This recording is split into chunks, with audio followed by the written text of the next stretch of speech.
Miguel ফিগুয়েরার পর দ্বিতীয় বিদেশি চূড়ান্ত করল ইস্টবেঙ্গল। ২৯ বছর বয়সী প্যালেস্টাইনের ডিফেন্সিভ মিডফিল্ডার মোহাম্মদ রশিদকে দলে নিল লাল হলুদ ব্রিগেড। বেশ কিছুদিন ধরে এই বিদেশি ফুটবলারের সঙ্গে কথাবার্তা চলছিল।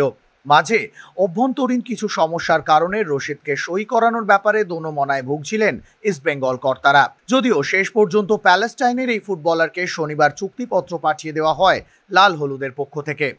আশা করা হচ্ছে রবিবারের মধ্যেই সেই চুক্তিপত্রে সই করে দেবেন মোহাম্মদ রশিদ।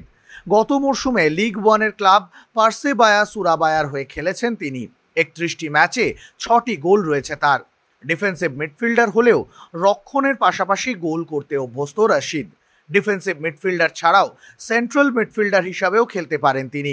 ২০১৮ সাল থেকে প্যালেস্টাইনের জাতীয় দলের হয়েও খেলছেন তিনি। ৬ ফুট উচ্চতার এই ফুটবলার দলের রক্ষণ সামলাতে নিজের উচ্চতাকেও বেশ ভালোই কাজে লাগাতে পারেন।